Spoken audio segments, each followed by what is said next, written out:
আরে এই আবেদ আলী তো চলে যাচ্ছে, আবেদ আলীর তো আর কোনো অসুবিধা নাই, যা বানানোর বানাই ফেলছে। আর এই যে আপনার ডাসার উপজেলা চেয়ারম্যান প্রার্থী হয়েছিল। আসসালামু আলাইকুম বন্ধুগণ, আজকে নতুন একটা নিউজ হাজির হয়েছি। সেটা হচ্ছে কোঠা আন্দোলন এবং আবেদ চাচাকে নিয়ে কিছু কথা বলেছেন ব্যারিস্টার সুমন। বন্ধুগণ, আমার সেই ভিডিওটাকে দেখে আসবে তিনি কোঠা আন্দোলন নিয়ে আসলে কি বলতে চেয়েছে ব্যারিস্টার সুমন। বন্ধুগণ, আমার সেই ভিডিওটাকে দেখে আসি। আবেদ আলী তো চলে যাচ্ছে, আবেদ আলীর তো আর কোনো অসুবিধা নাই, যা বানানোর বানাই ফেলছে। আর এই যে আপনার ডাসার উপজেলা চেয়ারম্যান প্রার্থী হয়েছিল, আল্লাহ বাঁচাইছে ডাসার মানুষে, তাদেরকে তরিত তাদের নাম সবার সামনে নিয়ে আসতে হবে এবং এদের বিরুদ্ধে ব্যবস্থা গ্রহণ করতে হবে।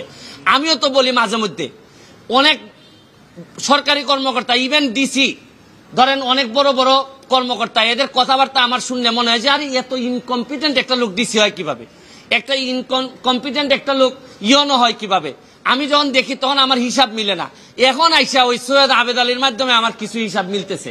তাইলে এই চোরগুলা ওই বিভিন্নভাবে ছড়াই পড়ছে। শুনেন, যুদ্ধাপরাধী, মানবতা বিরোধী অপরাধীরা যে যে জায়গায় থাকে আমরা খুঁজে বের করি, এদেরকে দায়িত্ব দেই না। এদের সেই এই চোরগুলা কি কোনো অংশে কম? এরা সারা জীবন দেশটারে লুটতে খাবে। আরে এই আবেদ আলী তো চলে যাচ্ছে, আবেদ আলীর তো আর কোনো অসুবিধা নাই, যা বানানোর বানাই ফেলছে। আর এই যে আপনার ডাসার উপজেলা চেয়ারম্যান প্রার্থী হয়েছিল, আল্লাহ বাঁচাইছে ডাসার মানুষে, যে এই যে মাদারীপুর না এটা, হ্যাঁ এই কালকিনি না তো, আবার কালকিনির পাশে, যাই কালকিনিও তো বিখ্যাত বিভিন্ন কারণে। এই ডাসার উপজেলার মানুষ বাচ্চা যে তারে মানে পাশ করায় নাই না, ও চাচ্ছিল, করে নাই নাকি? ও আচ্ছা, নমিনেশন পায় নাই, ও নির্বাচন হয় নাই। তো যাই তার কাছে যে মেকানিজম ছিল তাতে আল্লাহ মাহবুদ জানে হয়তো নির্বাচন হলে পাশও করে যেত। তাই এখন হচ্ছে গিয়ে আমার মেইন, নাইলে যদি এর ভিতরে আমি ব্যবস্থা না দেখি আমি হাইকোর্টের শরণাপন্ন হব। কারণ আমাদের তো জায়গা হচ্ছে গিয়ে হাইকোর্ট। যদি এই ব্যাপারে ব্যবস্থা গ্রহণ না করা হয়, কার কার আমলে এই ড্রাইভার সাহেব ছিলেন পিএসসির চেয়ারম্যান, তাদের এইটার দায় দায়িত্ব আছে কিনা, তারা এটার সাথে জড়িত কিনা। এরপর হচ্ছে গিয়ে এই প্রশ্নপত্র ফাঁসের ঘটনায় কারা কারা অবৈধ সন্তান হিসাবে প্রশাসনে জন্মগ্রহণ করছেন এবং জন্মগ্রহণ করে এখন বিভিন্নভাবে দলীয় তকমা লাগাইয়া ভালো ভালো অবস্থানে আছেন, এইটা আনতে হবে। শুনেন, কোটার জন্য আন্দোলন করে ছাত্ররা, সারা বাংলাদেশের মানুষ কোটার জন্য আন্দোলন করতেছে, কিন্তু এরা কি জানে যে সবচেয়ে বড় কোটা তো হচ্ছে গিয়ে চোর কোটা, এই প্রশ্নপত্র ফাঁসের কোটা। এরা ধরেন অন্যান্য কোটা, মুক্তিযোদ্ধা কোটা, এগুলা নিয়ে আন্দোলন করতেছে, এগুলা নিয়ে আমি বলবো না, এটা আলাদা হিসাব।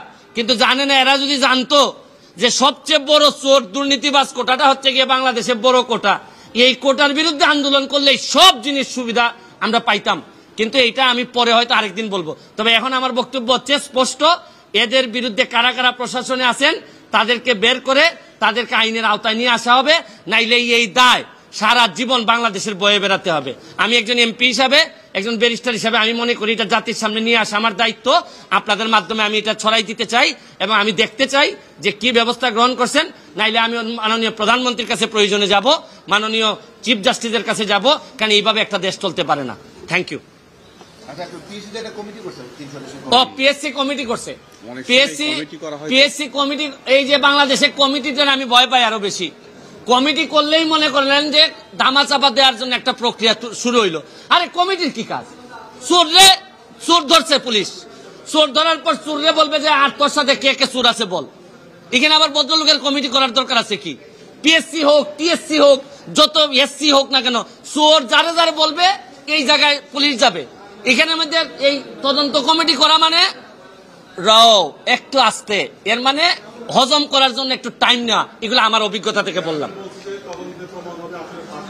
চেয়ারম্যান বলছে, এই চেয়ারম্যানের আন্ডারে এই ড্রাইভার ছিল না সাদিক সাহেবের আন্ডারে ছিল। তাইলে তদন্ত উনারটা করুক, উনাদের চেয়ারম্যানরা জড়িত ছিল কিনা এগুলা উনারা নিজেরা কিভাবে করলো, প্রশ্ন যাতে পরবর্তীতে আউট না হয় এগুলা নিয়ে তদন্ত হোক।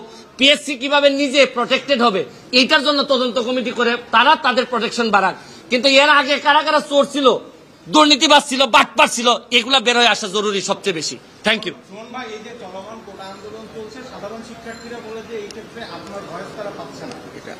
আমি এটার জন্য আলাদাভাবে কোটার বিষয়ে আমি আলাদাভাবে বলবো, কারণ প্রতিটা মানুষেরই এক একটা আন্দোলন থাকে। আমার কাছে তো আমি বললাম, আমি সবচেয়ে বড় কোটা যেটা এই যে দুর্নীতির কোটা, এইটার মাধ্যমে যে কি পরিমাণ লোক চলে যাচ্ছে ক্ষমতায়, এদেরকে আটকানোই হবে আমার বড় চ্যালেঞ্জ। আমি এই বিষয়ে আমি পরবর্তীতে। তো বন্ধুগণ, আমরা সেই ভিডিওটি দেখলাম যেখানে দেখা গেছে ব্যারিস্টার সুমন কিন্তু কোঠা আন্দোলনে কিছু কথা বলেছেন এবং আবেদ চাচা যে চাচায় প্রশ্নপত্র ফাঁস করে দিয়েছে সেই চাচাকে নিয়ে কিন্তু কথা বলেছেন। আসলে এইসব বিষয় নিয়ে আসলে অনেকে অনেক ধরনের মন্তব্য করেছে। আসলে কোঠা আন্দোলন নিয়ে অনেকে মন্তব্য করেছে। তো এই বিষয়ে যদি তোমাদের কোনো মতামত থাকে অবশ্যই কমেন্টস জানাবে। তো আজকে নিশ্চয়ই হচ্ছি দেখাবো না কোনো নিউজে।